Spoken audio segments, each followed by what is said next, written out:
Nous commençons donc avec une icône de la peinture américaine des années 30, exposition qui est présentée à l'Orangerie. Vous le savez, l'Orangerie appartient maintenant au musée d'Orsay, elle est gérée par le musée d'Orsay. Laurence Descartes, qui a longtemps été, qui est la fille de Jean et la petite-fille de Guy, remarquable spécialiste de la peinture, en particulier américaine, ce qui est rare parmi les conservateurs français. Laurence Descartes donc préside aux destinées de l'Orangerie et elle a décidé donc de faire venir de Chicago cette exposition de l'Art Institute, cette exposition sur l'art américain, sur la peinture américaine des années 30. Et l'œuvre que vous voyez ici, que vous connaissez probablement de vue, est une œuvre iconique de la peinture américaine des années 30. Elle est due à l'un des peintres les plus importants de cette période, qui s'appelle Grant Wood, G-R-A-N-T, plus loin Wood, W-2-O-D, et elle s'appelle American Gothic. Alors, vous le savez, Gothic en américain, c'est lié à la fois à l'idée, bien sûr, de l'art gothique et du religieux. Vous voyez que derrière les deux personnages, vous avez effectivement une fenêtre avec un arc brisé caractéristique du monde gothique. Et puis, le Gothic, en littérature américaine, c'est tout ce qui tourne autour du mystère, de l'épouvante, etc. D'une certaine façon, Edgar Allan Poe, c'est du Gothic, hein, avec en particulier tout ce qui tourne autour de la littérature du Sud, des fantômes, etc. Voilà, on reviendra. Alors, vous vous y attendez, mais vous allez la voir tout de suite. Je vous le montre, voilà. C'est l'une des nombreuses variations sur American Gothic qui circulent en ce moment. Je suppose que tout le monde a reconnu le personnage de droite. Le personnage de gauche n'a pas été choisi par hasard. Dans le tableau original, il s'agissait de la sœur du modèle de droite. Ici, il s'agit de Kim Davis. Kim Davis est une employée administrative d'un comté du Kentucky qui a été envoyée en prison parce qu'elle refusait systématiquement de signer les contrats de mariage et les déclarations de mariage entre personnes du même sexe. Or, vous savez que la Cour suprême s'est prononcée sur la constitutionnalité de ces mariages.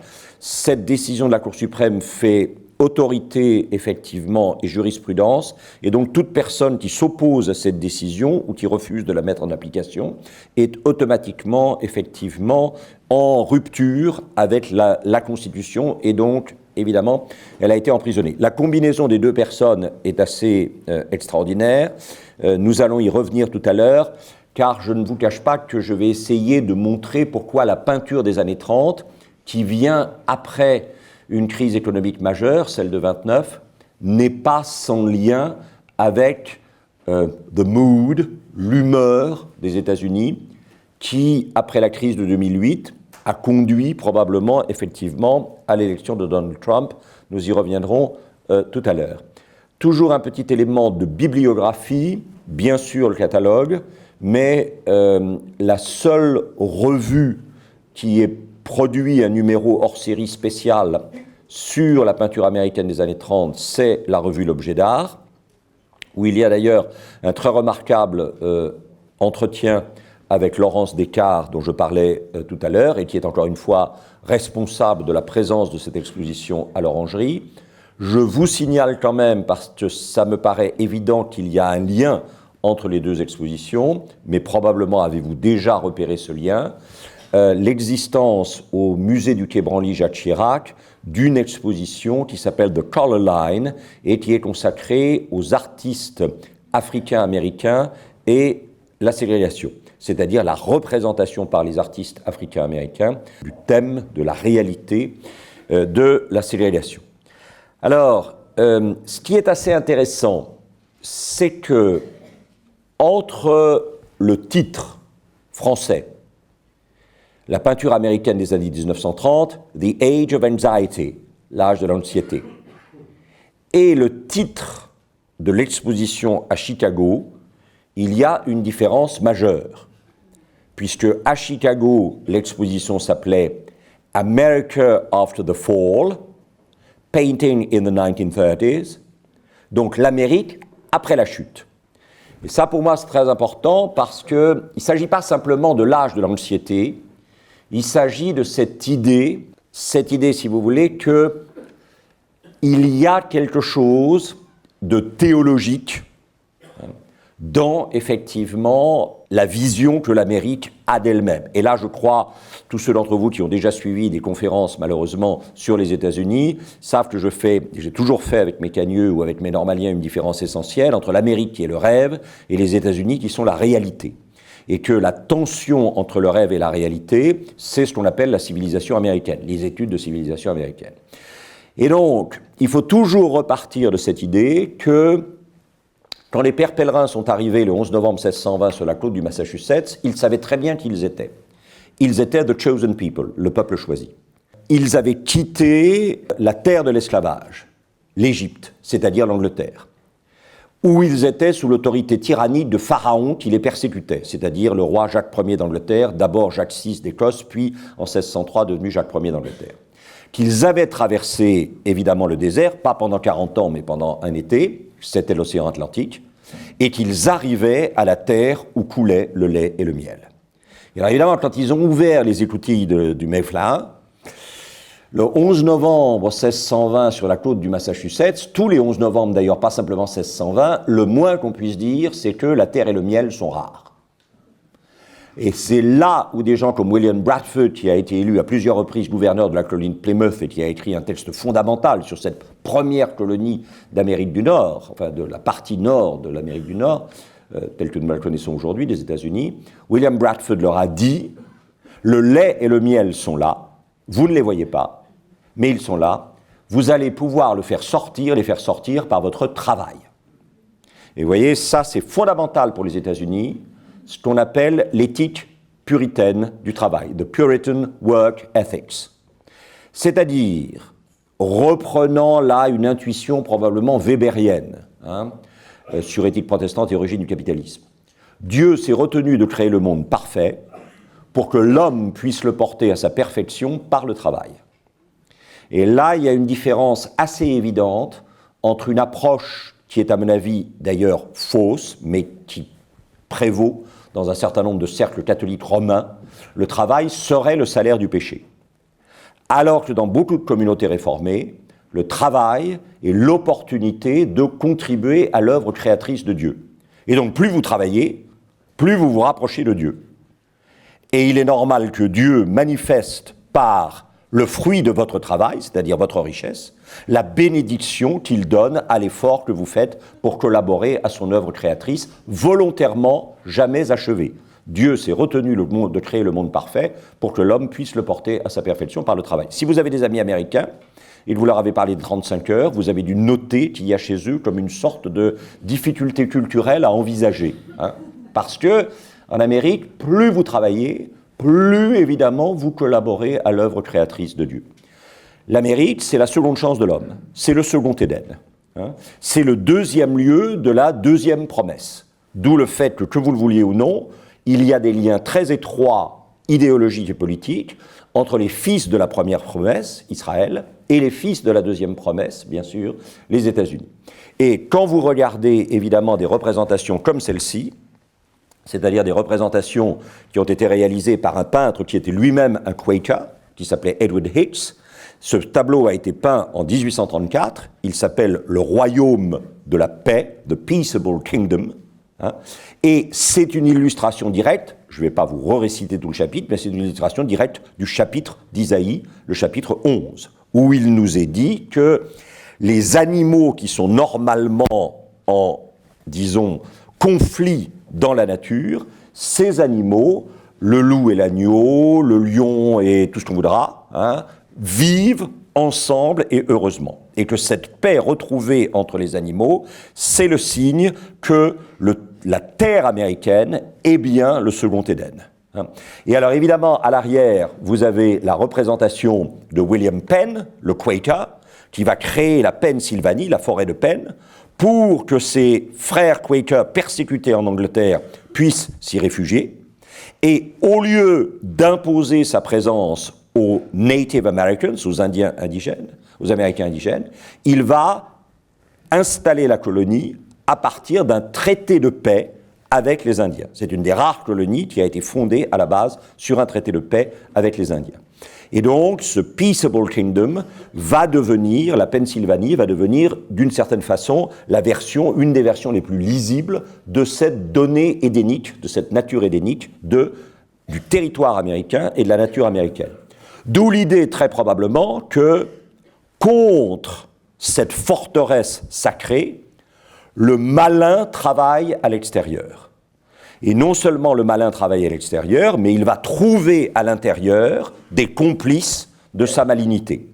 Si vous avez évidemment quelques souvenirs d'une pièce de Arthur Miller qui s'appelait The Crucible et qu'on a traduit en français par Les sorcières de Salem, il est clair que les sorcières de Salem, qui comme par hasard ont été écrites pendant la période du maccarthisme, sont une illustration directe de cette théorie du fait que le malin à l'extérieur est absolument épouvantable, mais pire encore, et ceux qui, appartenant à la race des élus, ont pactisé avec le malin pour répandre effectivement le sacrilège dans le temple. Alors, cette idée de « after the fall », après la chute, c'est-à-dire après, d'une certaine manière, le péché originel, c'est-à-dire la dévastation de l'espace sacré du second Éden, dans la civilisation américaine, il y en a deux qui encadrent une troisième, qui est la crise de 29, sur laquelle on va revenir dans un instant, puisque c'est elle qui est à la source de la peinture des années 30. Le premier péché originel de l'Amérique, c'est évidemment la guerre de sécession.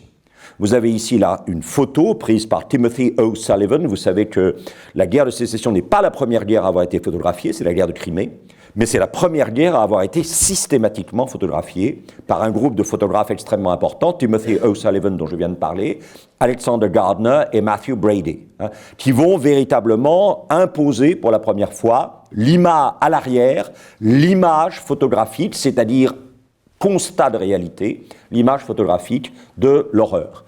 Avec ici un des champs de bataille de la bataille de Gettysburg, 4 juillet, date significative s'il en est dans l'histoire des États-Unis, 4 juillet 1863, c'est le moment où le Sud va comprendre qu'il ne gagnera pas la guerre, alors qu'il a longtemps, pendant les 2 premières années de la guerre, le Sud a pensé gagner la guerre civile, et il ne la gagnera pas. Et donc pendant 2 ans, le Sud va traîner une lente agonie, qui sera suivie évidemment de la période de reconstruction, c'est-à-dire l'occupation militaire du Sud par les forces du Nord. Je vous renvoie à Autant en emporte le vent. C'est le début de ce qu'on appelle the lost cause, la cause perdue, et c'est le début du ressentiment jamais apaisé des États du Sud vis-à-vis des États du Nord, les Yankees, et en particulier de l'État fédéral qui a été le bras armé des États du Nord. Ici, évidemment, s'incarne cette idée que Jefferson avait dit qu'il relevait le défi de Montesquieu. Montesquieu, dans l'esprit des lois, indique qu'il y a contre-indication, impossibilité de réconcilier un État républicain, on dirait aujourd'hui démocratique, et une extension territoriale, parce que plus le territoire s'étend, plus les forces centrifuges travaillent, et donc plus l'État doit s'en aller vers une forme d'exercice du pouvoir tyrannique pour contrer ces tendances centrifuges. Et Jefferson avait dit, le défi que les États-Unis relèveront, c'est évidemment d'être caractérisé par une expansion territoriale entre les 2 océans, l'océan Atlantique et l'océan Pacifique, et de préserver les institutions républicaines à l'intérieur. D'une certaine manière, le collège électoral qui donne un poids spécifique précis à chacun des États, indépendamment du pouvoir fédéral, etc. Ce collège électoral est destiné à préserver le poids des États qui se sont unis librement à la fédération et qui ont renoncé à certains de leurs droits pour que la fédération les administre dans l'intérêt du plus grand nombre. Voilà. Et ça, la guerre civile, c'est d'une certaine manière la fin de ce rêve, puisqu'il a fallu que le Nord impose par la force sa vision de l'Amérique au Sud. La troisième, évidemment, c'est le Vietnam, c'est-à-dire la mission civilisatrice de l'Amérique, le rôle de l'Amérique dans le monde, cette idée que l'Amérique doit apporter aux nations la lumière de la démocratie représentative, elle vient buter, évidemment, sur le Vietnam.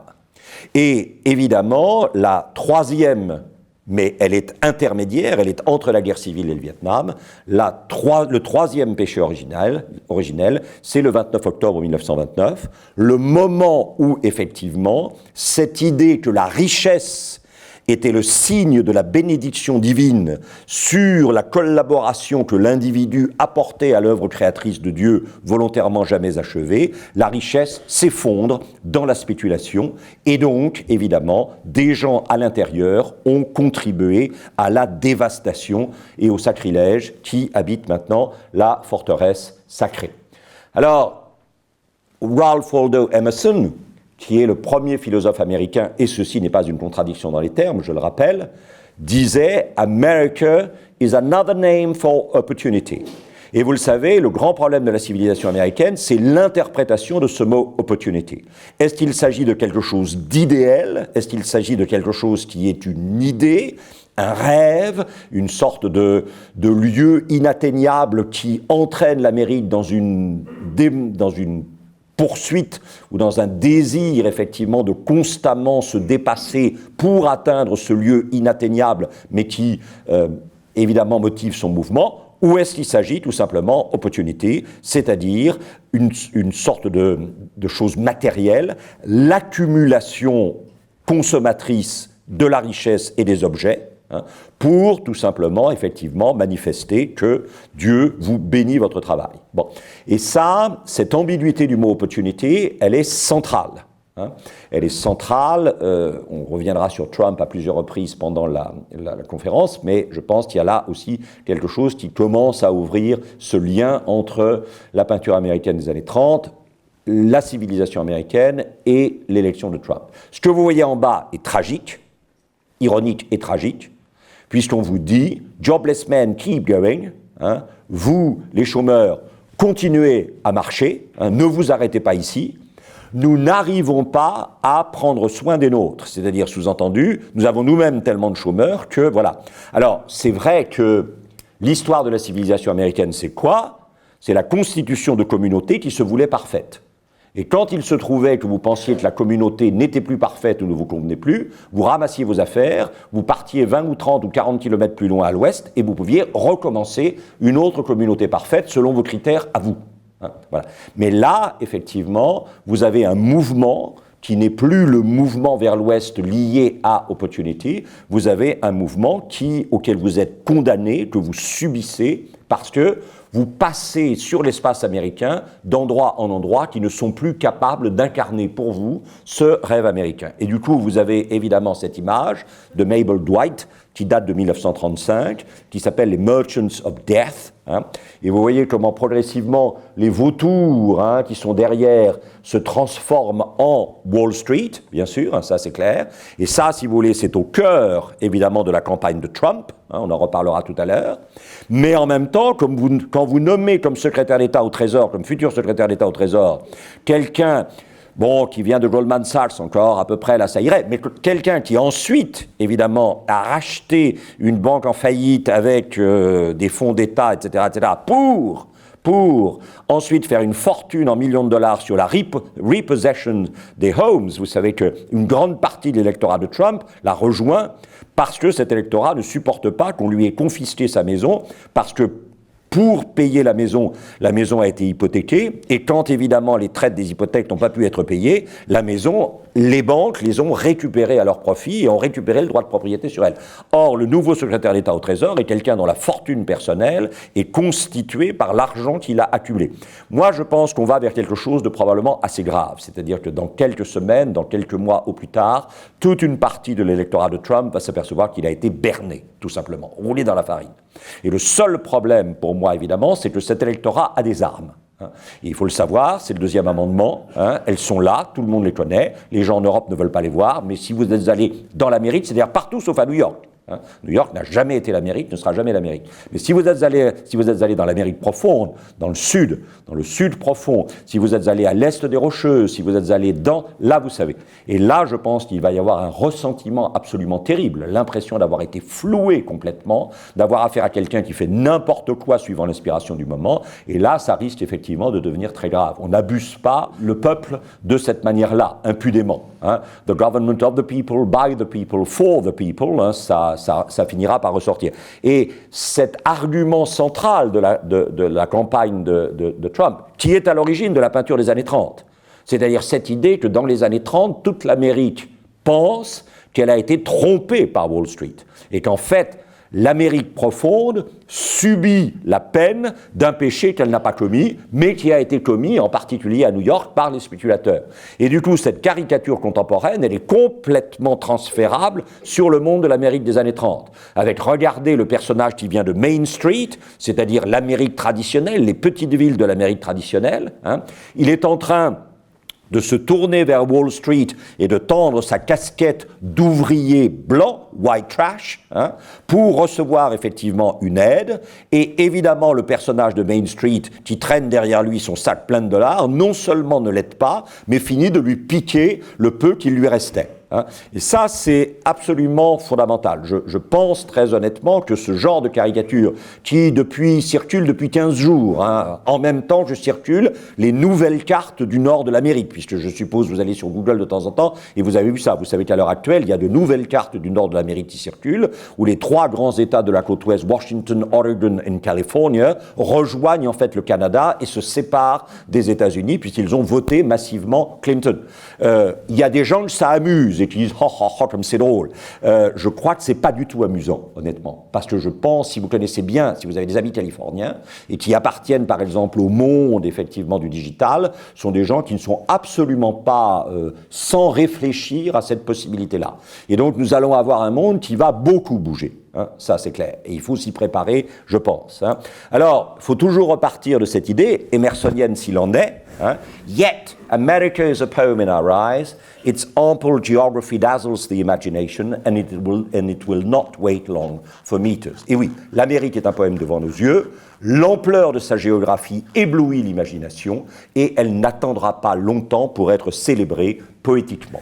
Et alors, cette phrase, évidemment, de Emerson, qui sera validée par l'émergence du premier très grand poète américain, Walt Whitman, eh bien, c'est, si vous voulez, cette idée que, voilà, l'Amérique est un poème devant nos yeux.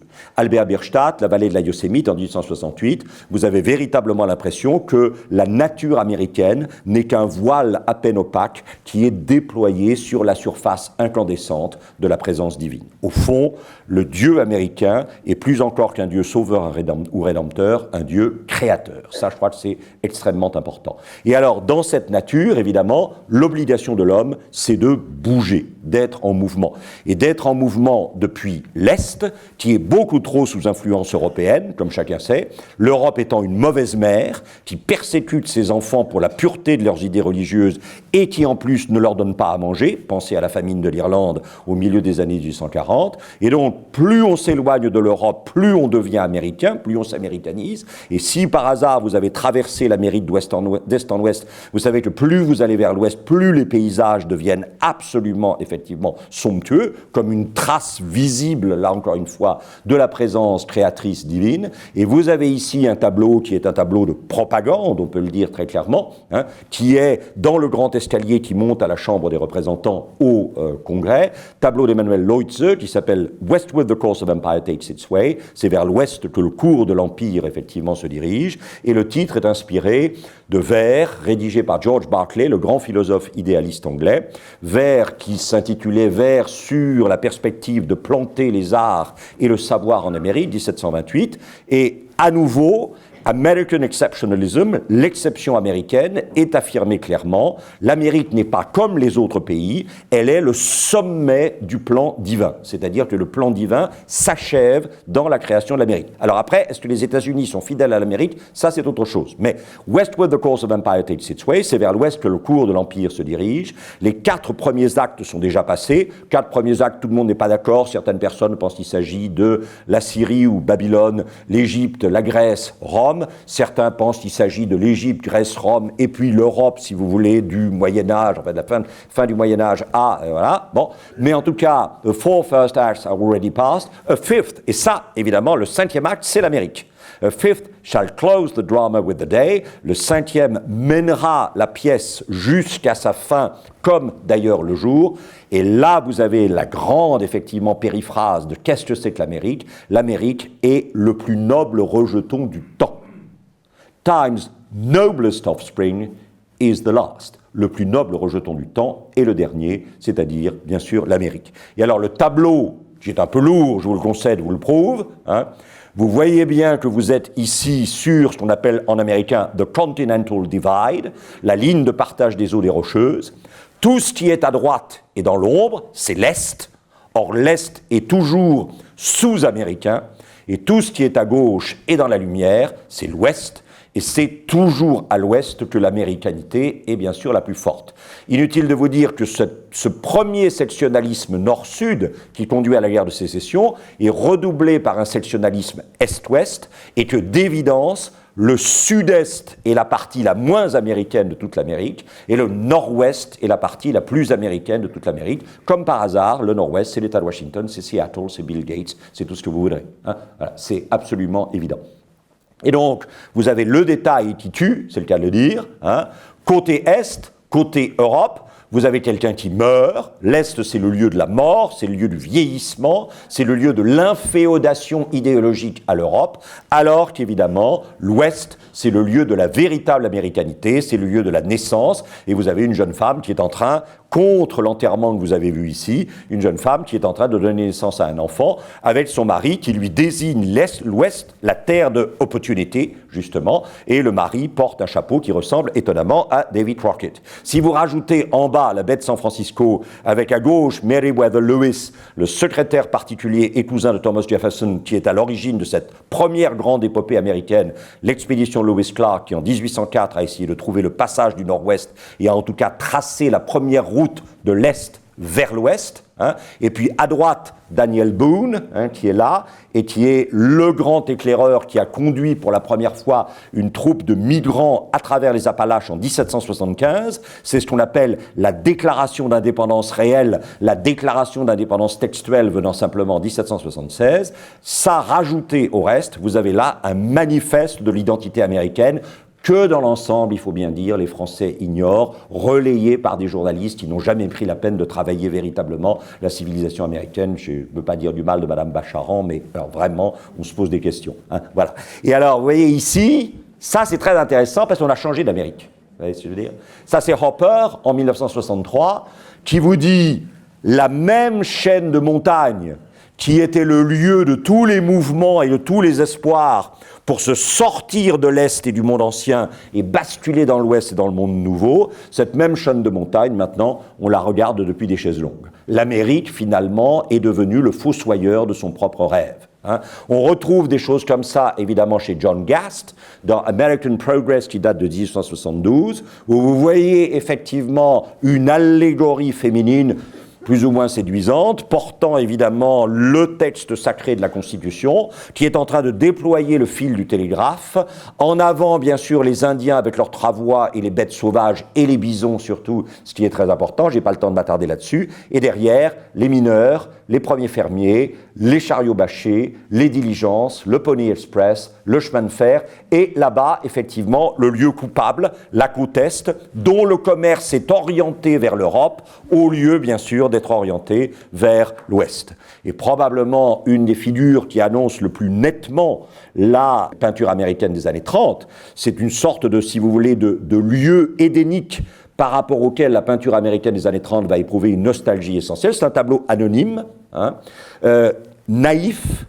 Pendant très longtemps, la peinture américaine sera volontairement une peinture naïve, comme par exemple la peinture siennoise par rapport à Florence.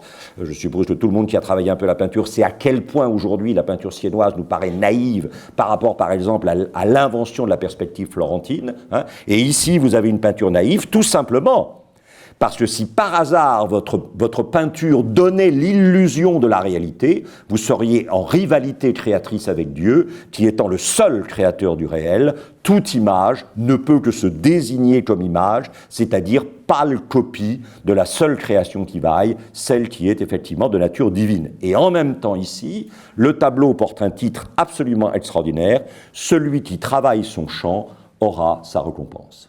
C'est-à-dire cette idée qu'il n'y a qu'une seule valeur fondatrice de l'identité individuelle en Amérique, c'est le travail.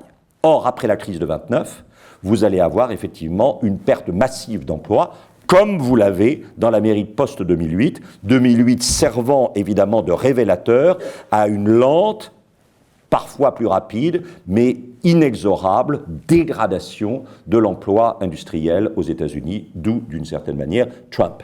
Alors, il ne faut jamais oublier que Jefferson disait « The farmers are the chosen people of God », les fermiers sont le peuple choisi de Dieu. Il était un homme du Sud.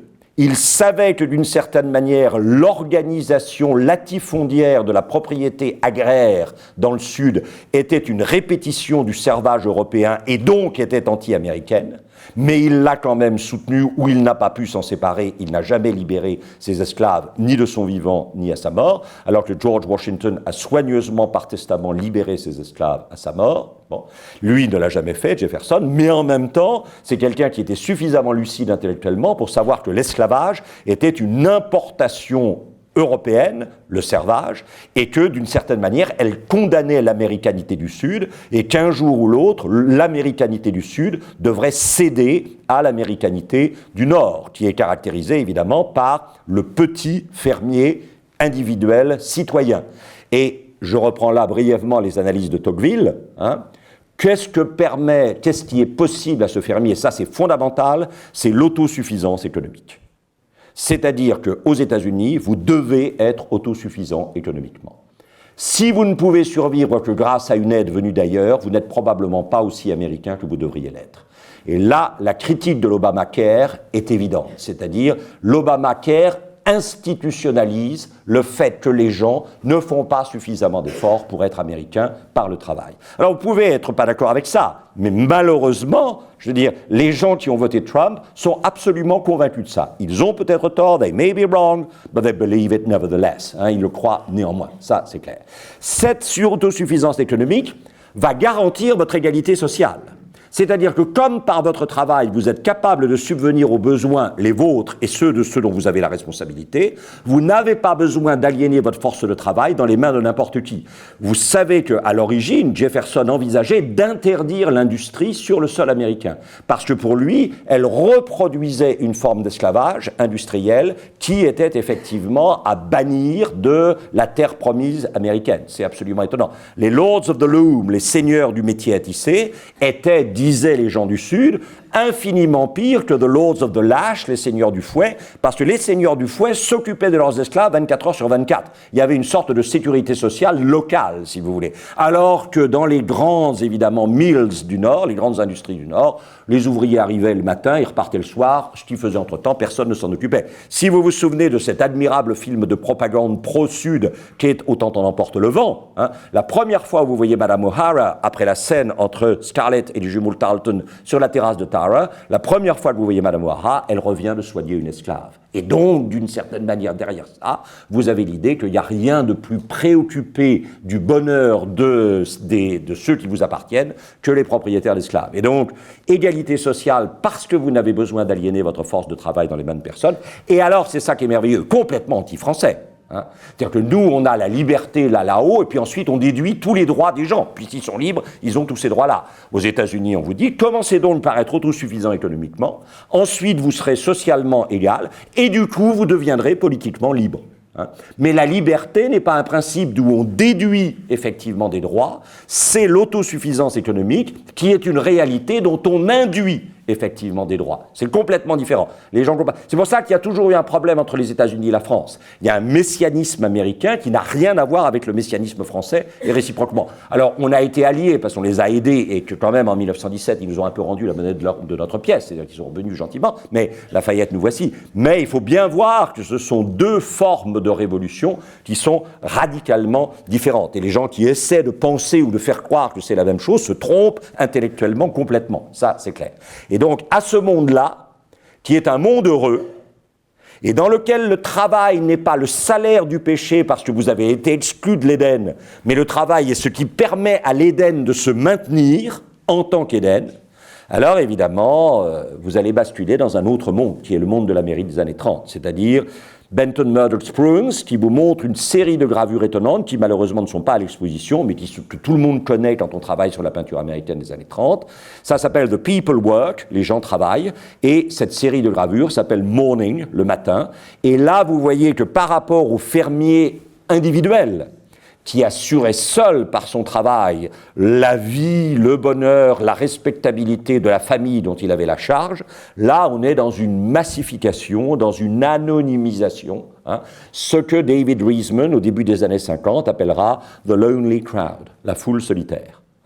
Et ça, c'est le résultat, bien sûr, de ce qui va se passer aux États-Unis après, évidemment, la fin de la guerre de sécession, en 1865, le moment où, libéré de cette crise identitaire intérieure, l'Amérique, est-ce que c'est le Nord ou est-ce que c'est le Sud? Les deux régimes, Marx et Engels, dans leurs lettres sur la guerre civile américaine, ont suffisamment montré ce sont deux régimes incompatibles. Quel est celui des deux qui l'emportera et qui imposera sa vision de l'Amérique à l'autre? C'est évidemment la vision du Nord, qui est une vision urbaine et industrielle, ou du petit fermier individuel, mais progressivement, effectivement, urbaine et industrielle. Et vous avez effectivement à nouveau ici une autre gravure de Benton Moses Spruance qui s'appelle toujours « Les gens travaillent » et ça s'appelle toujours « Matin ». Et vous avez cette espèce de foule anonyme dans lequel la singularité individuelle qui se distinguait des autres par la qualité du travail qu'elle ou il fournissait ne se repère plus, ne se distingue plus. Et vous sentez à quel point ça date de 1912,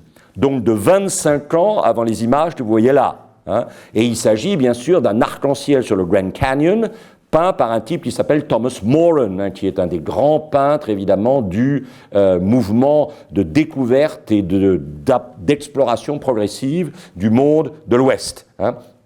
Et vous voyez ici, toujours Spruance, toujours The People Work, les gens travaillent, la pause de midi, et puis ensuite, évidemment, le soir, c'est-à-dire le mouvement inverse de dodo, métro, boulot, à boulot, métro, dodo. C'est clair. Et là, évidemment, pour des gens qui conçoivent, c'est à ce moment-là pratiquement que le western a commencé à exister au cinéma, parce que le western, c'est finalement la récupération fantasmée et fictionnelle des grands espaces qui sont définitivement perdus, et de la geste individuelle déployée dans ces grands espaces, bien sûr. Alors, ce qui est intéressant, je ne sais pas du tout si vous avez vu ça, c'est quelque chose qui a été peint par Thomas Hart Benton, grand peintre des années 30. Grand peintre des années 30, qui a eu un disciple très célèbre et qui n'a rien à voir avec son maître, qui s'appelle Jackson Pollock. On oublie parfois que Benton a été le maître de Pollock. Et Benton a reçu a commission, une commande, de la part de la New York School for Social Research, l'équivalent new-yorkais de l'EHESS, l'École des hautes études en sciences sociales, et ces panneaux était censé décorer, évidemment, les entrées et les salles de cours, les auditoriums de, effectivement, l'EHESS new-yorkaise. Alors, c'est tout à fait étonnant. Ils ont été rachetés ensuite par la compagnie d'assurance Reliance. La compagnie d'assurance Reliance a été rachetée par AXA, et AXA a fini par donner l'ensemble des panneaux au Metropolitan, au musée. Ce que vous avez là est très intéressant. C'est une sorte de vue kaléidoscopique de la réalité américaine. Ceux d'entre vous qui connaissent la peinture américaine du début du XXe siècle, vous avez forcément entendu parler d'un peintre qui s'appelle George Bellows, qui appartenait à ce qu'on appelle l'école de la poubelle, the Ashcan School, et qui utilise à de nombreuses reprises les combats de boxe comme une métaphore de ce qu'on appelle le darwinisme social. Et là, vous avez à nouveau la réapparition du thème du combat de boxe, et très probablement, à l'arrière-plan de ça, l'idée que la ville, autant dans la nature, il est possible d'avoir un destin individuel et de ne pas se heurter systématiquement aux autres.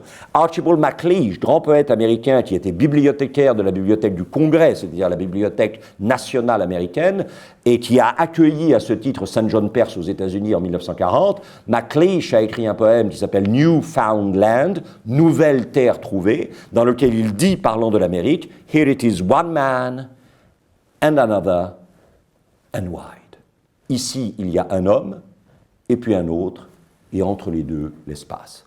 Or là, effectivement, vous avez cet entassement dans le tissu urbain, qui, par sa verticalité, est une sorte de manifestation du rêve américain. Le gratte-ciel, c'est le désir, évidemment, de s'élever par le travail dans l'échelle sociale, the sky being the limit. Mais en même temps, la ville est le lieu d'une confrontation très dure entre, évidemment, les groupes, les classes sociales, et le combat de boxe devient une métaphore de... Et puis ici, alors ce qui est très important, c'est que vous avez la fameuse figure du prédicateur charlatan. Prédicateur charlatan qui est entre le téléévangélisme et le médecin qui vous vend dans les westerns des médecines plus ou moins, voilà, qui est caractéristique de l'Amérique. Hein. Que vous preniez le Babbitt de Sinclair Lewis, ou le Elmer Gantry de Sinclair Lewis, ou même Willy Loman, le personnage qui est le héros, bien sûr, du commis voyageur, de la mort d'un commis voyageur, il y a en Amérique une figure essentielle du baratineur, c'est-à-dire celui qui vous convainc de croire à ou qui vous convainc d'acheter par, d'une certaine manière, le magistère de la parole, mais un magistère frelaté. Alors, moi, je suis assez persuadé que Trump tombe dans cette catégorie-là. Enfin, c'est quelqu'un qui est une sorte de revival of. Hein? Et là aussi, je pense qu'il va y avoir des lendemains qui déchantent qui vont être assez terribles. Mais cette figure est une figure essentiellement américaine. C'est quelqu'un qui toujours dit, mais vous savez, il reste encore du rêve. Hein? Et il reste encore du rêve, même si lui ou elle est persuadé, bien sûr, qu'il n'y en a plus, et s'arrange par cette prédication pour tromper. Si vous connaissez votre littérature américaine, encore une fois, Sinclair Lewis, peu de gens lisent encore, c'est dommage, mais vous avez cette figure de Babbitt ou cette figure de Elmer Gantry qui sont the booster, hein, ça c'est clair aussi. Les gens qui croient effectivement en l'idée que l'économie va effectivement repartir et que, mais on sait bien que tous les booms ont toujours été suivis par des busts, hein, ça c'est clair. Alors, vous avez là effectivement encore Benton Motherspoons, les gens travaillent la nuit, et puis alors, évidemment, quelque chose qui est très important, tout ce qui est les médias et la communication qui sont évoqués ici, évidemment, l'usine à rêve, hein, qui est évoquée là, les formes éventuellement d'addiction, et quand même, bien sûr, le côté, effectivement, de compassionate presence in society, une présence dans la société qui est tout entière orientée vers le service des plus vulnérables et des plus fragiles. Mais vous voyez que ce monde dans lequel vous avez un peu une juxtaposition tonitruante et un peu jarring, comme on dit en anglais, hein, c'est-à-dire discordante, cette juxtaposition discordante d'activités, c'est quelque chose effectivement qui caractérise la ville et qui s'oppose singulièrement à cela. C'est-à-dire que d'un côté, vous avez une nature habitée par des présences en voie de disparition qui sont probablement les indigènes américains, et vous avez ou cette espèce de discordance agitée de la vie de la ville, ou c'est lointain, maintenant devenu inaccessible, la nature sauvage, ou alors vous avez ça, puisque le Early Sunday Morning de Edward Hopper date exactement de 1930. Alors il faut probablement faire un très léger détour vers ça, The Armory Show de 1913, rappeler que c'est l'exposition qui a amené l'avant-garde européenne aux États-Unis. Le Armory, c'était en fait un arsenal de fabrication de munitions à Brooklyn, si mes souvenirs sont bons. C'est là que Alfred Stieglitz, le père de la photographie Tomar, puisqu'il a créé la première revue consacrée à la photographie Tomar, Camera Work, Alfred Stieglitz avait voulu rassembler des éléments d'avant-garde européenne pour essayer de secouer le provincialisme de l'art américain. Alors, on avait déployé et déplacé des œuvres étonnantes, comme par exemple le Nu de Biskra de Henri Matisse de 1907, ou également dans 1907 de Henri Matisse toujours, le Madras rouge. Ces tableaux ont fait sensation. Mais le tableau qui a créé scandale, bien sûr, c'est le fameux Nu descendant un escalier que vous avez à gauche de Marcel Duchamp, qui a été copié et brûlé en effigie à l'extérieur de l'exposition par 3 fois, une fois à New York, une fois à Boston, une fois à Chicago, au fur et à mesure que l'exposition s'est déplacée dans ces 3 villes. Et ce que vous voyez à gauche, donc c'est le Duchamp, que vous connaissez bien sûr, Nu descendant un escalier. Ce que vous avez à droite, c'est un nu fait par Robert Henry en 1913, un an après Duchamp. Et Robert Henry, je vous rappelle, était le maître de Edward Hopper. Et si j'ai parlé tout à l'heure de cette école de la poubelle, hein, The Ashton School, qui a transféré la peinture américaine du charme des parcs des grandes villes, en particulier Central Park à New York, hein, vers les quartiers de Lower Manhattan, hein, c'est-à-dire qui a montré, avec des techniques de peinture impressionniste, la réalité quotidienne du prolétariat américain. Évidemment, John Sloan a réalisé cette image qui est une satire extrêmement violente de la dérive cubiste, donc avant-gardiste, de la peinture européenne. Et là, très nettement, The Armory Show a déclenché une prise de conscience qu'on appelle aux États-Unis nativiste, c'est-à-dire cette idée que ce que nous faisons nous, ce que nous sommes nous, est supérieur à ce qui existe dehors. Et nous n'avons pas à nous laisser troubler par ce qui se passe ailleurs. Nous n'avons pas à être à la remorque, esthétique, idéologique du reste du monde. Hein. Et donc, on retombe là avec le nativism sur une autre version de ce que j'appelais tout à l'heure American exceptionalism, hein, l'exception américaine. Et alors, ceci va conduire, le nativism va conduire effectivement dans les années 20-30, mais en particulier au début des années 30, où encore une fois, il faut expliquer la crise de 29. Il faut expliquer comment la forteresse sacrée a pu commettre ce péché originel de s'abandonner à la spéculation et de réduire ceux dont le travail aurait dû être béni par Dieu et de réduire ces gens-là au chômage, au désespoir et parfois au suicide. Il y a donc eu à l'intérieur de la forteresse, nous avons vu tout à l'heure évidemment les vautours de Wall Street, mais il n'y a pas que, il y a eu à l'intérieur de la forteresse des complices du travail du malin à l'extérieur. Et ces complices, ce sont bien sûr ceux qui se sont introduits dans la forteresse, les immigrants, en particulier les immigrants d'origine non anglo-saxonne protestante, d'où évidemment les Italiens en première ligne, hein, et ces Italiens qui, sous couvert de pratiquer un catholicisme romain qui les inféode à une puissance étrangère, sont en plus vendus à l'anarcho-syndicalisme. Donc, quand par hasard il y a des attentats et qu'on arrive à mettre la main sur deux Italiens qui sont évidemment plus ou moins associés, de moins certaines personnes qui les connaissent le disent, à l'anarcho-syndicalisme, et il s'appelle évidemment Bartolomeo Sacco et Nicola Vanzetti, eh bien Sacco et Vanzetti finiront effectivement dans les cercueils que vous voyez ici, peints par Ben Shahn, très grand peintre juif américain,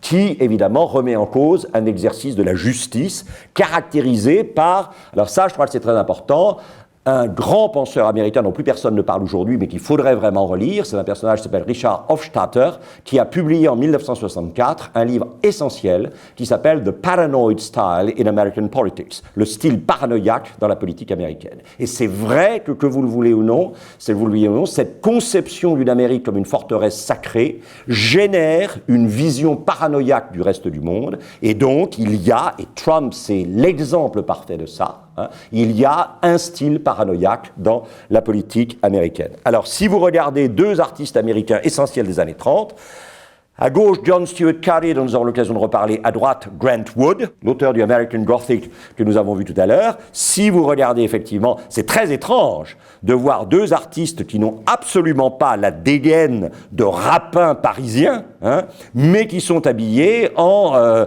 salopettes de jeans de travailleurs de l'industrie américaine. Ça, c'est clair, hein, c'est tout à fait étonnant comme. Et alors évidemment, Grant Wood est un personnage fondamental. Hein, si vous voulez comprendre ce que c'est que la peinture américaine des années 30, si vous voulez comprendre ce que c'est que ce repli stratégique sur les valeurs de l'exception et du nativisme, il faut regarder l'œuvre de Grant Wood, dont je vous montre une des œuvres les plus caractéristiques que j'adore, hein, enfin j'adore à ma manière, hein, et qui s'appelle Filles de la Révolution, Daughters of the Revolution, et qui fait allusion bien sûr à ce lobby qui s'appelle les Filles de la Révolution américaine, Daughters of the American Revolution, hein, qui s'était arrangé pour que la grande cantatrice Marian Anderson ne puisse pas chanter sur les marches du Lincoln Memorial à Washington. Et vous voyez que ces trois dames, dont l'érotisme torride ne vous aura point échappé, sont évidemment en train de prendre le thé devant une icône de l'identité et de l'héroïsme américain, c'est-à-dire dans la nuit du 24 au 25 décembre 1876, la traversée du Delaware par Washington. Vous savez que la révolution américaine à ce moment-là est à son nadir, elle est vraiment menacée de désintégration. Washington a essayé de prendre New York, il n'y a pas réussi, les troupes de l'amiral Howe l'ont chassé à travers toute, évidemment, Manhattan, il a été obligé de s'en aller vers le sud de New York, il est poursuivi par les troupes anglaises, en particulier par les terribles mercenaires allemands hessiens que George III a envoyés contre les colonies, et Washington a une inspiration dans la nuit du 24 au 25 décembre, il fait traverser à ses troupes la Delaware encombrée à d'iceberg, et il va à Trenton détruire le détachement de mercenaires hessiens, et il redonne à ce moment-là un espoir à la Révolution américaine et à l'indépendance américaine. Et donc, ça ne peut pas être par hasard, si vous voulez, que Grant Wood fait trôner ces, on pourrait presque dire, trois parcs ou gardiennes du temple de l'identité américaine devant, effectivement, une version, enfin une représentation du tableau de Emanuel Leutze. Vous vous souvenez, les gens qui traversaient les Rocheuses avec la personne qui mourait à l'est et l'enfant qui... C'est exactement le même peintre. C'est un peintre, évidemment, fondamental, comme vous le sentez. Il y a vraiment une concentration sur la pureté absolue des père fondateur. Inutile de vous dire que ce n'est pas dans les années 30 qu'on va évoquer le problème de Jefferson et de la famille Hemings. Ce n'est pas non plus à ce moment-là qu'on va mettre en exergue le fait que tous les pères fondateurs virginiens étaient des esclavagistes. Et donc, le pasteur Weems, au XIXe siècle, a répandu la légende de la pureté morale du père de la nation, c'est-à-dire du petit Washington. Et vous avez ici le pasteur Weems qui est en train de tirer le rideau pour vous révéler la fameuse scène du cerisier et de l'âge. Ceux d'entre vous qui étaient là sur Rembrandt, vous vous souvenez du travail de Appel et Zeuxis, Zeuxis, ces raisins que les oiseaux sont venus picorer, et Appel qui oblige Zeuxis à lui demander de tirer un rideau qui était fin lui-même, bien sûr. Et vous le savez, le père de Washington a donné à son fils une hache, qui est l'instrument essentiel du pionnier. Le père de Washington, ça il faut toujours s'en souvenir, était arpenteur. Washington lui-même a gagné sa vie comme arpenteur. Des gens qui prenaient la mesure à la fois de la quantité et de la qualité de la terre américaine donnée par Dieu. Et en même temps, la hache, c'est fondamental, parce que la hache, ça permet clearing, le défrichage, et ça permet fencing, la construction, évidemment, des barrières autour de la quantité de terre que vous avez le droit de posséder parce que vous la travaillez tout seul. Or, le petit Washington s'amuse avec sa hache sur le tronc d'un cerisier.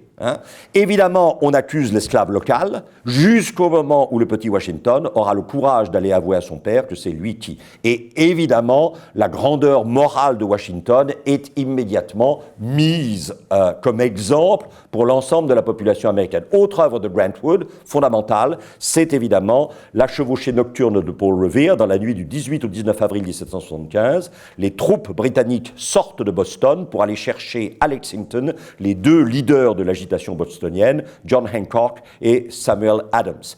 Et Paul Revere traverse de nuit tous les villages du Massachusetts entre Boston et, évidemment, Lexington pour crier « The Redcoats are coming, the Redcoats are coming ». Les habits rouges arrivent, les habits rouges arrivent.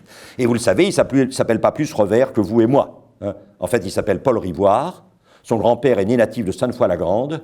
Et grâce à quand même une des décisions les plus intelligentes de la politique française, c'est-à-dire la révocation de l'édit de Nantes, Paul Rivoire étant réformé, il quitte Sainte-Foy-la-Grande pour aller s'installer dans les îles anglo-normandes, et puis finalement, il finit à Boston. Et donc, finalement, un des héros les plus importants de la Révolution américaine est un Sainte-Foy-la-Grandien, si on peut dire ces choses-là. Voilà. Alors, ce qu'il faut bien voir, c'est que les années 30, c'est à la fois la célébration de la terre comme lieu des valeurs morales essentielles, et en même temps le remplacement d'un sublime naturel, la somptuosité du paysage américain, par un sublime technologique, c'est-à-dire la force de l'industrie américaine. Et là, vous avez une très belle photo d'un personnage magnifique qui s'appelle Charles Sheeler. Sheeler est un précisionniste, c'est un disciple de Stieglitz qui travaille aussi bien en peinture qu'en photographie. Et il vous représente ici, bien sûr, les conveyors de l'usine de River Rouge, on y reviendra dans un instant. Et vous sentez bien que derrière cette photo-là, il y a une évocation d'une nouvelle forme de flèche et d'arc-boutant. C'est-à-dire qu'on est passé effectivement à une nouvelle religion qui est une religion de la puissance industrielle, transformatrice du monde, de la puissance économique. Et si on continue avec l'œuvre de Charles Sheeler, vous voyez qu'ici, on a effectivement cette représentation assez extraordinaire qu'il appelle « suspended power », le pouvoir ou l'énergie suspendue. Et le détail important, c'est les deux personnages humains qui sont là. Et qui vous font prendre conscience, quand vous les voyez, de la taille absolument gigantesque de la machine.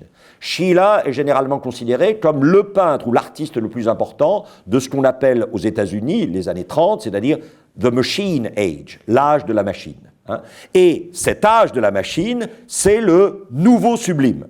Ce n'est plus simplement la nature qui est immense, fertile et belle, C'est l'industrie qui est toute puissante et qui, d'une certaine manière, va transférer la bénédiction divine sur le travail agricole sur le travail industriel. La richesse industrielle de l'Amérique, n'oubliez pas qu'à un moment, par exemple, 49% de l'acier mondial a été fabriqué à Pittsburgh, plus exactement à Homestead, près de Pittsburgh. Il n'y a plus aujourd'hui un seul haut-fourneau à Homestead, bien sûr, hein, mais cette puissance extraordinaire de l'Amérique industrielle, c'était le signe de l'élection divine, transférée de la production agricole à la production industrielle. Et constamment dans la peinture des années 30, vous avez un contrepoint entre une exaltation de la force industrielle et une nostalgie pour quelque chose qui était peut-être plus, on va dire en ce moment, juste. C'est-à-dire, au fond, nous nous sommes embarqués dans l'industrie,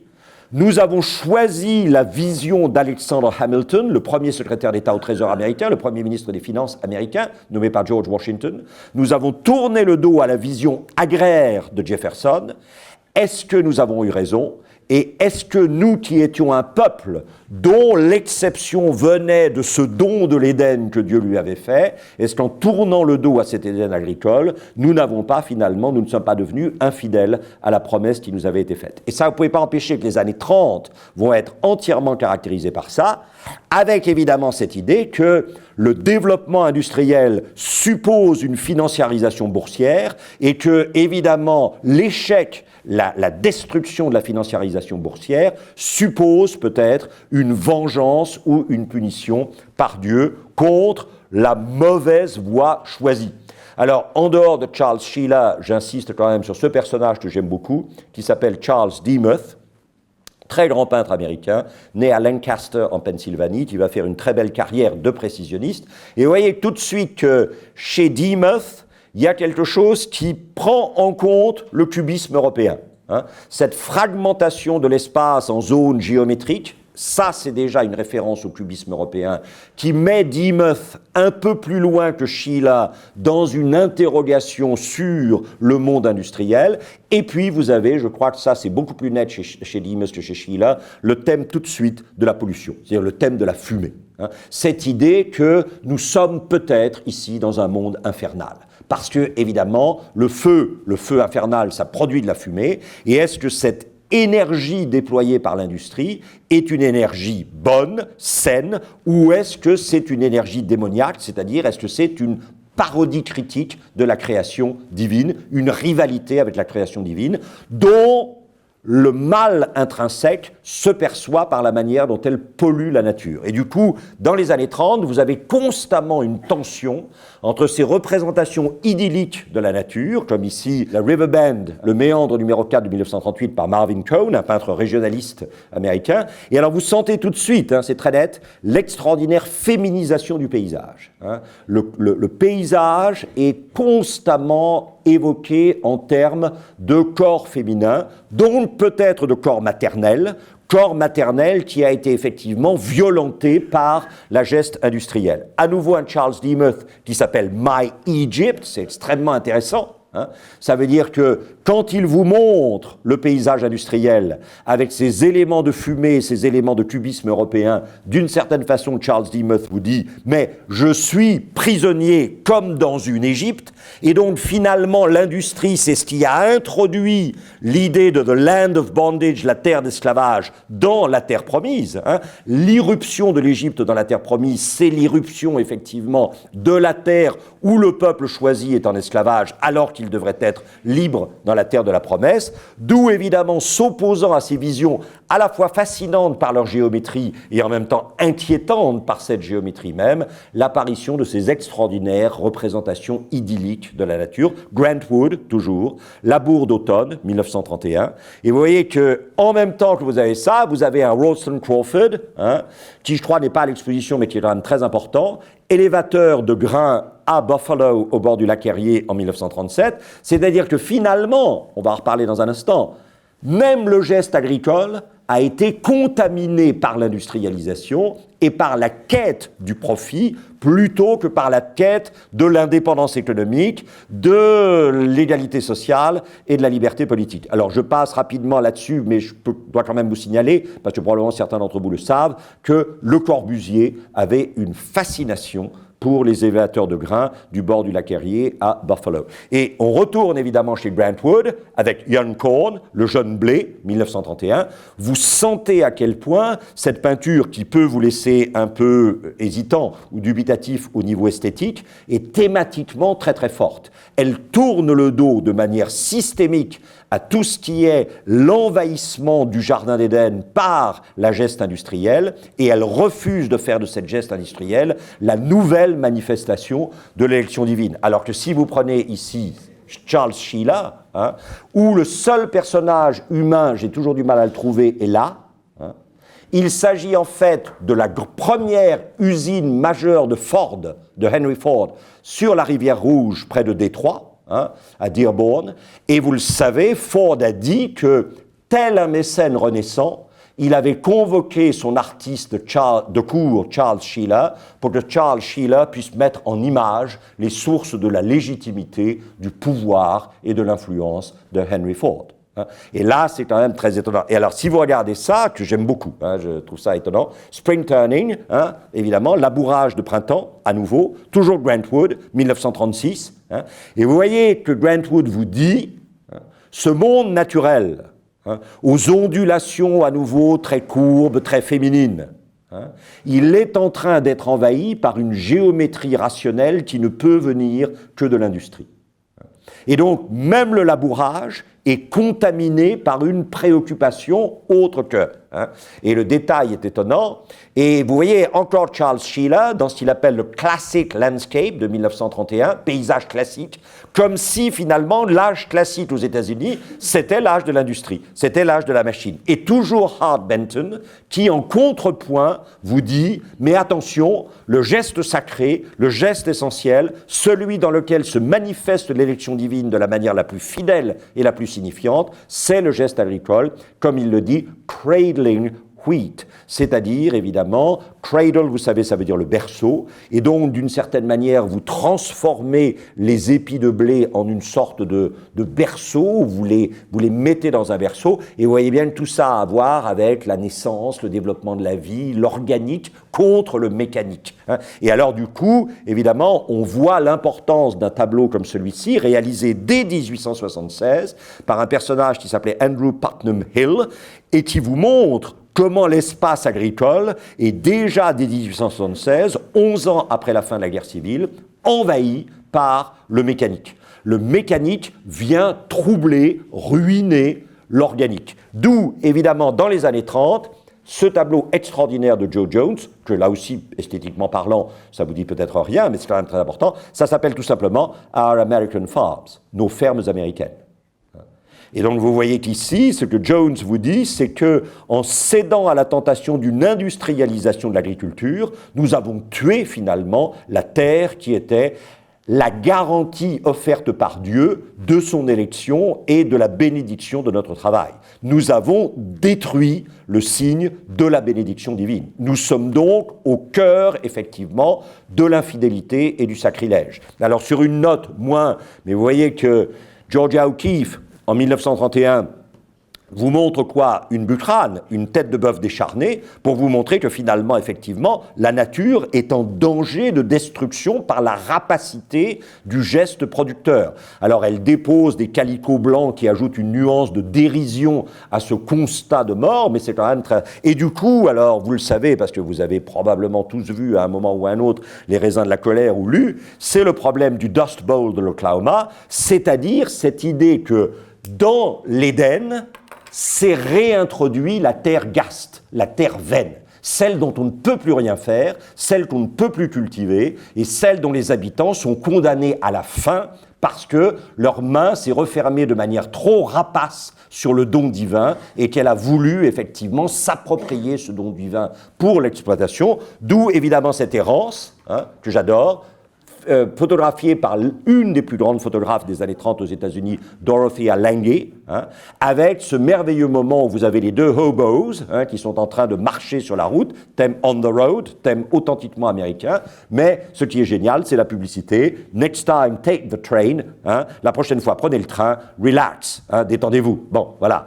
Et je n'ai pas voulu qu'on puisse passer sans vous montrer ce qui est l'icône de cette période, hein, la femme, la paysanne de l'Oklahoma, plongée dans une sorte de doute absolument terrible sur l'avenir, puisqu'elle a avec elle effectivement ses enfants, et qu'elle est en train de douter de savoir si cet avenir lui réserve à elle et à ses enfants une place dans un Éden qu'elle a, pas elle probablement directement, mais que les gens qui lui sont associés ont contribué à transformer en... C'est tout le problème, hein, c'est-à-dire cette idée d'une transformation de l'Éden en désert, le retour de l'Éden au désert. Hein. Alors il faut bien voir que Dorothea Lange appartient à tout ce groupe d'artistes qui ont été financés pendant les années 30 par le WPA, c'est-à-dire le bras consacré à la culture du New Deal rooseveltien. Hein. Et là, vous savez qu'il va y avoir un problème pour Trump, parce que la grande question du Congrès, c'est est-ce que le Congrès est républicain ou trumpien, hein. Et quand Trump va arriver avec son programme de grands travaux, dont on ne sait toujours pas si ces grands travaux seront réalisés par des entreprises privées, et à ce moment-là, qui, au nom de l'État fédéral et des États, contrôlera ces entreprises privées, ou est-ce que ces grands travaux seront réalisés par une agence fédérale qui s'est créée spécialement, comme ça avait été créé pendant le New Deal. Or, les républicains, si vous prononcez le nom de Roosevelt, immédiatement, c'est la haine. Hein. Et donc, il faut bien voir que là, je pense qu'il va y avoir des problèmes assez sérieux entre la réalisation d'un programme de grands travaux et d'amélioration des infrastructures qui est très New Deal, hein, et puis finalement un Congrès républicain qui n'accepte pas cette ingérence de l'État fédéral dans l'économie. Je vous ai remis quand même la couverture de The Grapes of Wrath, bien sûr, de John Steinbeck, livres, films, qui sont absolument essentiels pour comprendre l'Amérique des années 30. Hein. Et puis, cette image qui n'est peut-être pas la plus légère, hein, vous avez remarqué, c'est d'un peintre qui s'appelle Alexander Hogue, ça s'appelle Erosion Number 2, érosion numéro 2, mais le sous-titre est intéressant, Mother Earth Laid Bare. Hein. La terre-mère mise à nu, mais vous savez que bare, nu, va aussi vers barren, B-A-2-R-E-N, qui veut dire stérile. Hein. Et donc vous avez cette idée que, au fond, l'exception américaine incarnée dans l'Éden a fini par déboucher sur une terre gaste, une terre vaine, une terre stérile. Et du coup, là où Georgia O'Keeffe utilisait le blanc et le calicot dérisoire, elle n'utilise plus le blanc et le calicot dérisoire. Elle a sa tête de bucrane, de bœuf décharné, et derrière, elle a les couleurs du drapeau américain. Pour bien montrer que, d'une certaine manière, une façon d'envisager l'exception américaine ne peut déboucher que sur la dévastation de ce qui garantissait la promesse. Ça a toujours été quelque chose de fondamental. Hein. Les Américains ont toujours cru en la promesse, et d'une certaine manière, pour être sûrs de la promesse, ils ont dévasté finalement ce qui la garantissait, c'est-à-dire évidemment la terre. Alors à cela, cette vision un peu tragique, hein, de la nature américaine dans les années 30, on est en 31 ici, vous avez ce genre de représentation idyllique. Hein. De là, alors ça c'est Main Street contre Wall Street. Hein. Il n'y a véritablement d'Amérique que dans les petites villes qui sont entourées effectivement de nature cultivée, mais cultivée de manière non encore totalement industrialisée et ordonnée au profit. Ça, c'est vraiment, si vous voulez, le lieu sur lequel se replier pour se réenraciner dans la réalité du rêve et de l'élection américaine. Le tableau s'appelle Stone City, Iowa. Hein. Alors, l'Iowa n'est pas le plus industriel de tous les États, vous le savez probablement. Hein. Et évidemment, il date de 1930 et c'est encore Grant Wood. Donc, tous les tableaux que vous avez eus de Grant Wood sont des tableaux qui sont faits dans les 2 ou 3 années qui suivent la crise de 29. Et ce sont tous des tableaux qui montrent qu'il faut se détourner de ce monde de Wall Street et se retourner vers l'essence de l'identité américaine, c'est-à-dire le travail individuel de la terre qui permet d'accéder à l'indépendance économique, à l'égalité sociale et à la liberté politique. Le même genre de valeurs qui sont définies par... On retrouve toujours aussi chez Grant Wood ce côté un peu naïf de la peinture américaine des débuts. On ne peut pas faire de la peinture mimétique parce qu'on donnerait l'illusion de la création divine. Or, donner l'illusion de la création divine, c'est sacrilège, c'est attentatoire à la dignité même de Dieu. Et on retrouve la même chose dans la pièce de Thornton Wilder, qui s'appelle Our Town, qui date 1900, je ne sais plus exactement, 34 ou quelque chose comme ça, et qui, elle aussi, si vous regardez attentivement, ceux d'entre vous en particulier sont prêts, vous voyez que ça, c'est du bardeau de bois. Le bardeau de bois est emblématique de l'habitat américain sacré. Quand on sort du bardeau de bois, on sort de la campagne. Et quand on sort de la campagne et de la terre, on sort de l'américanité sacrée. Regardez par exemple, encore une fois, quand vous voyez le tableau American Gothic, évidemment, vous avez derrière vous quelque chose qui est peut-être une maison particulière, qui est peut-être une chapelle de campagne, qui est peut-être ce qu'on appelle dans les communautés réformées radicales américaines, la meeting house. Et la meeting house, c'est à la fois la mairie, le lieu où la communauté discute des affaires de la communauté, c'est aussi le lieu de la prière, à la fois quotidienne pour certains et au moins du dimanche pour toute la communauté. Donc le bardeau de bois, c'est effectivement une simplicité. Ça, c'est très important. Jefferson avait dit « la République ne peut être que frugale ». On croit rêver. Mais la République ne peut être que frugale. Parce que dans la frugalité, il y a la source d'une véritable démocratie et d'une véritable égalité. Et donc, dès que la République s'en va vers le somptuaire, et en ça, il y a peut-être eu toujours un problème avec la République française, Patrice Higonnet, qui a longtemps eu la chaire d'histoire de la France moderne à Harvard, a écrit un livre sur Richard Mead. Je ne sais pas si vous voyez qui est Richard Mead. Richard Mead, c'est l'architecte et le paysagiste du Petit Trianon, qui a payé en 1793 de sa tête le fait d'avoir été l'architecte favori de la reine. Et dans ce très joli livre sur Richard Mead, qui est vraiment très remarquable, Patrice Higonnet, quelqu'un qui connaît la France, il habite tout près d'ici d'ailleurs une partie de l'année et à Harvard le reste de l'année, et il a une formule magnifique, il dit « Ah, quand même, il y a un atavisme monarchique dans la République française ». Je trouve que c'est une formule absolument éblouissante. Et donc cette frugalité de la République, qui est signe de l'authenticité du républicain, elle s'incarne dans le bardeau de bois d'une certaine manière, c'est-à-dire dans une architecture de la communauté agricole. Et alors du coup, on comprend mieux effectivement comment certains tableaux de 1935, par exemple le tableau de Louis Guglielmi, qui est un tableau d'un émigrant égypto-italien aux États-Unis, vous montrent comment à l'intérieur d'un jardin d'Éden dévasté surgit le portrait de l'ennemi du dehors qui a trouvé probablement des relais dedans. Et c'est le grand, bien sûr, Lénine. Ça, c'est clair. Et ça, c'est un tableau très intéressant. Parce qu'il vous montre quoi? Il vous montre que finalement, en tournant le dos à l'agriculture et en s'engageant effectivement dans une fascination industrielle de profit énorme et immédiat, l'Amérique s'est livrée pieds et poings liés à son ennemi et à ceux qui, à l'intérieur, sont les relais de cet ennemi. Et alors, vous comprenez maintenant mieux pourquoi la fourche. Parce qu'effectivement, c'est pas tellement pour aller remuer le foin, oui peut-être, mais c'est aussi pour expulser du paradis ceux qui, de l'intérieur du paradis, ont été les relais de la menace, effectivement. Encore une fois, le livre de Hofstadter sur ce style paranoïaque de la vie politique américaine est extrêmement important. Il a 50 ans maintenant, il n'a pas vieilli d'une ride, pratiquement. Du moins, ce qui vient de se passer récemment lui a redonné une jeunesse totale. Et alors, évidemment, c'est ça l'Amérique aussi. C'est cette espèce de déploiement visible, je dirais même pas ostentatoire, mais étonnant de l'évangélisme tel qu'il est pratiqué massivement, évidemment, dans le sud des États-Unis. Alors, vous savez que les évangéliques ont fini par basculer dans l'escarcelle de Trump. Ils avaient déjà été à la base du Tea Party. Ils ont fini par basculer dans l'escarcelle de Trump, mais non sans mal. Parce que la vie privée de Trump leur pose quand même problème, un minimum.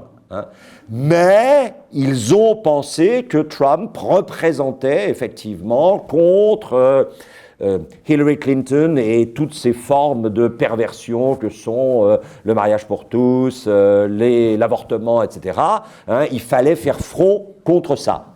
Et alors les évangélistes, ça se caractérise par cette espèce par ces manifestations, il faut bien le dire, un tout petit peu hystériques, de piété collective populaire qui donnent lieu, par exemple, à ces baptêmes d'adultes en public, dans un espace, si vous le voyez, un espace complètement rural, Hein. Comme dans le Stone City, Iowa, tout à l'heure, vous avez une espèce de rémanence du Fisher-Price qui est quand même assez étonnante. Hein. On voit bien pourquoi Fisher-Price a conquis des générations d'enfants américains, parce que c'était là aussi le paradis perdu de l'Amérique rurale. Et vous avez donc cette scène de baptême public d'un adulte qui est plongé par un prédicateur qui a l'air assez vigoureux, hein, dans l'eau baptismale, bien sûr, dans sa robe blanche de baptême. Et ça, c'est très, très, très caractéristique. Ça fait partie de cette idée que, parce que nous avons été infidèles à ça, l'Amérique est devenue la caricature de l'Europe. C'est-à-dire qu'elle nous poursuit pour nos idées religieuses, elle les tourne en dérision, elle s'y oppose, elle va contre nos convictions, l'Amérique elle-même, le lieu de la deuxième alliance. Et en plus, elle ne nourrit plus ses enfants comme l'Europe, puisqu'il n'y a plus de job industriel et que tous les travailleurs masculins blancs de l'industrie sont devenus ce qu'on appelle du white trash.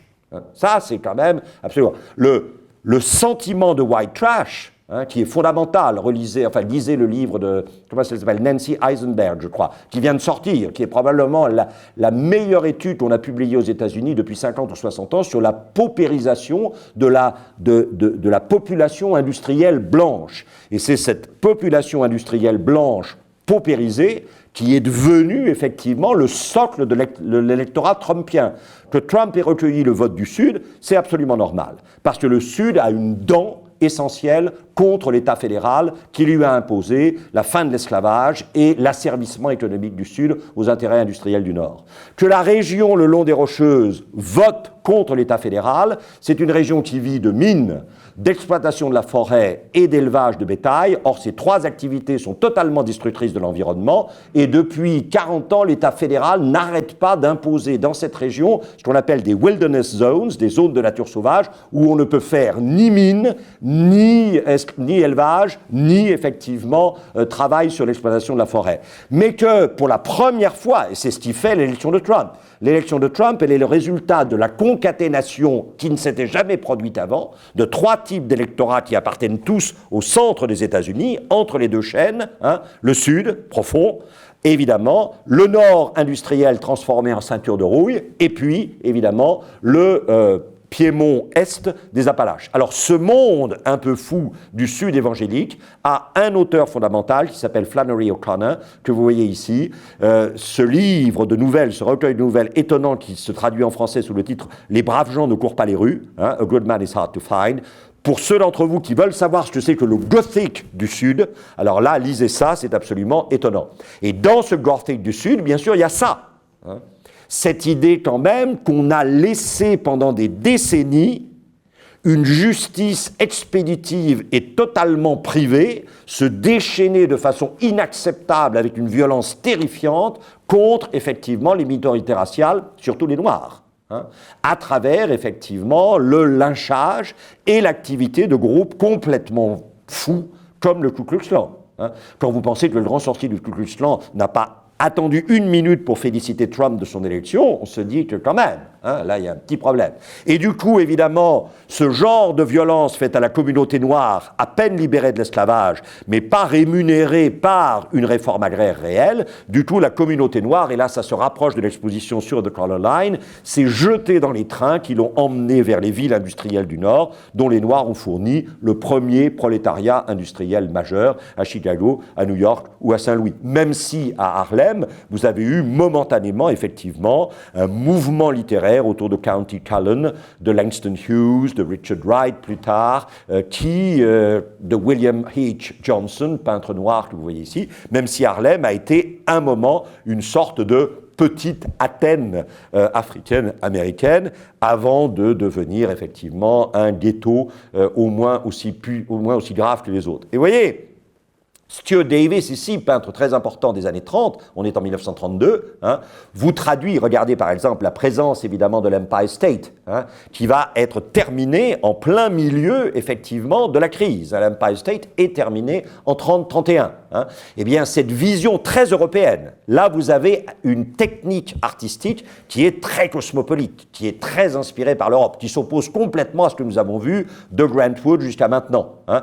La ville va devenir, aux yeux des gens de la campagne américaine, le lieu pervers par excellence. New York, c'est le lieu du cosmopolitisme, c'est effectivement la Babylone, alors qu'elle aurait dû être la Nouvelle Jérusalem. Ça, c'est là aussi une sorte de polarité essentielle de la vision américaine. La ville, malheureusement, est souvent une Babylone, alors qu'elle devrait être une anticipation de la Nouvelle Jérusalem. Ces fumées que vous voyez ici, hein, dans ce très beau tableau de O'Keeffe qui s'appelle East River No. 1 de 1927, ces fumées montrent que la pollution a aussi envahi l'espace urbain, et c'est même peut-être l'espace urbain qui à la fois profite le plus de la richesse économique et en même temps le plus menacé par la pollution. Aaron Douglas, un des peintres majeurs noirs de la Harlem Renaissance, vous montre ses mains d'esclaves enchaînés et ces esclaves qui regardent effectivement avec ce qu'on appelle aspiration, puisque le tableau s'appelle Aspiration et date de 1936, ils regardent vers la double combinaison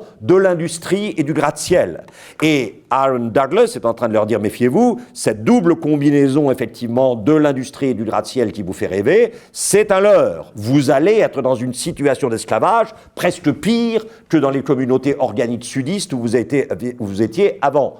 Vous avez d'un côté une ville qui est une ville aux murs lisses, sur lequel vous avez l'impression que vous ne pouvez pas laisser de traces ou d'empreintes. Hein. C'est très beau, ça. C'est Georgia O'Keeffe, bien sûr, Street à New York, rue à New York, numéro 1, en 1926. Mais contre cette espèce de côté lisse et sur lequel aucune individualité ne peut laisser sa marque, vous avez ce que j'appellerais le foutoir, c'est-à-dire évidemment l'idée que le music hall n'est pas dans la salle, qu'il est même dans la rue, et que cette ambiance de music hall est faite pour vous faire oublier finalement ce qui est l'inquiétude de cette immensité verticale où on voit que finalement, pour reprendre une terminologie connue, la Lune finit dans le caniveau. Donc on est dans une sorte d'antinature. Si la Lune est en bas et les bâtiments sont en haut, on est dans un espace complètement antinaturel ou contra naturam, contre nature.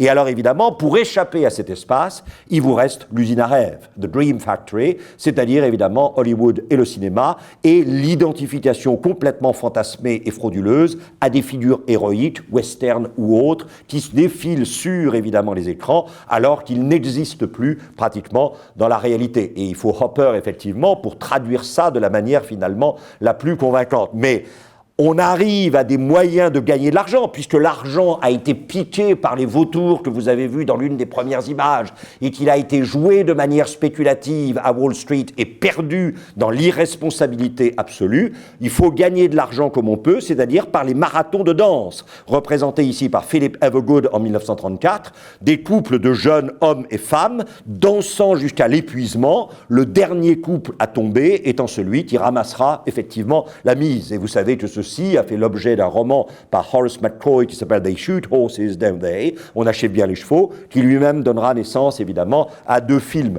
Même dans l'espace des loisirs, vous avez cette espèce de prolifération et d'encombrement, de massification absolument terrible, où le désir est appauvri en besoin, standardisé et manipulé par le publicitaire. D'où la question de Martin Lewis. Que construisons-nous? Et il vous dit clairement « Building a Babylon ». Nous sommes en train de construire une Babylone, alors que notre vocation, la promesse divine, c'était de construire une Jérusalem. Et donc, vous avez cette civilisation des loisirs. Hein. On retrouve Benton Murdered Prunes en 1938. C'est plus de people work, c'est de people play, et c'est l'été. Mais vous sentez à quel point il y a de dérision, à la fois en même temps de pitié et en même temps de dérision pour ces gens qui, effectivement, ne savent pas véritablement, dans le loisir, recréer finalement l'âme, le corps, l'intelligence ou, évidemment, la sensibilité. D'où, chez Claire Layton, que j'aime beaucoup, ça, ce sont des gravures qui ne sont pas à l'exposition, mais qui étaient, il y a quelques années, dans une magnifique exposition à une galerie aujourd'hui disparue, qui s'appelle la galerie de la Seita, qui faisait des expositions absolument magnifiques. Et vous voyez, ça, c'est les queues des gens, qui, dans les années 30, viennent chercher de la nourriture parce qu'ils ne peuvent plus travailler et donc ils ne peuvent plus gagner leur pain. Une société américaine qui ne permet plus aux individus américains de gagner leur pain par leur travail, c'est évidemment la perversion absolue. On a complètement trahi ce qui était le rêve américain. Et c'est vrai, c'est le moment où à Central Park, vous savez, on videra le bassin central et on y mettra des tentes pour accueillir ceux qui ne peuvent plus se loger dans la ville de New York. Et d'où cette image très très très critique de Margaret Bourke-White, où on voit le plus haut niveau de vie au monde, there's no way like the American way, et la foule des Noirs, bien sûr des Africains-Américains, en train de faire la queue pour recevoir les subsides nécessaires à la survie quotidienne. Et j'aime beaucoup ce tableau de Charles Renshaw, Wrigley's en 1937, où on vous montre bien ces faces absolument impersonnelles et lisses des gratte-ciel, expressions de puissance à la fois fascinante et terrifiante de la pointe de Manhattan, le tout rapporté à cette idée d'une massification et d'une manipulation du besoin par la publicité. D'où cette image de Hopper déjà vue, un tout petit détour par le tableau qui est à l'exposition de 1940, qui montre l'Homo americanus tournant le dos à la nature, tournant le dos à la frontière, et ne s'occupant plus que d'énergie fossile et de voitures, non pas pour pénétrer la nature américaine à la fois défi et promesse, mais pour passer en tangence avec cette nature américaine, d'où effectivement le désespoir. Et c'est reproduit en 1956 dans La route à 4 voies, The Four Lane Road, où vous voyez que le mâle américain est en train de se faire engueuler par The Shrew, la mégère, qui apparaît effectivement ici à la fenêtre. Comme il est question que le secrétaire d'État de M. Trump soit le président d'Exxon, ami intime de Gazprom et de Vladimir Poutine, je n'ai pas pu résister à la tentation de vous montrer à partir de l'essence chez Hopper, l'essence chez Ed Ruscher, la Standard Station Amarillo, Texas 63 et la Burning Gas Station de 66. Terminons donc maintenant avec quelques images qui sont à l'exposition. Malheureusement, je n'ai pas trouvé de version présentable à l'écran de ce tableau de Guglielmi, vous savez, celui où il y avait le portrait de Lénine tout à l'heure, qui s'appelle Mental Geography, géographie mentale. Par contre, évidemment, le détail est extrêmement révélateur. Cette icône new-yorkaise qu'est Brooklyn Bridge, peint ici par, évidemment, Georgia O'Keeffe, et où vous retrouvez l'arc brisé gothique du American Gothic de Grant Wood, et donc cette espèce de sacralisation quasiment religieuse, spirituelle du paysage américain, est détruit ici dans le tableau de Guglielmi, comme dès 1889, il était détruit dans cette gravure de John Ames Mitchell qui s'appelle « Les deux monuments de la rivière, le dernier américain ».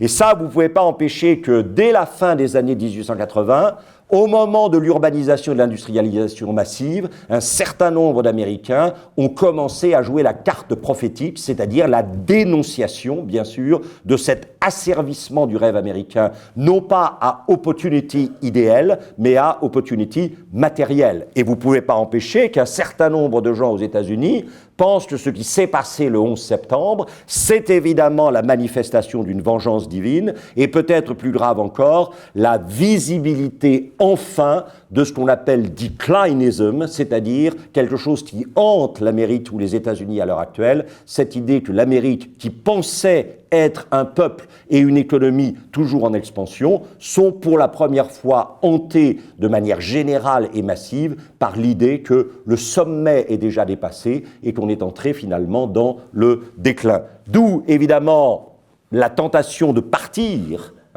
partir vers les rares endroits où il reste de la nature sublime, non tainted, non entamée par la présence de l'homme, probablement effectivement le sud-ouest des États-Unis et non pas le sud-est, en particulier un des plus beaux États, je ne sais pas si vous avez eu l'occasion de voyager longuement dans cet État, mais si vous cherchez de la vraie nature américaine, c'est aujourd'hui là qu'il faut aller, au Nouveau-Mexique.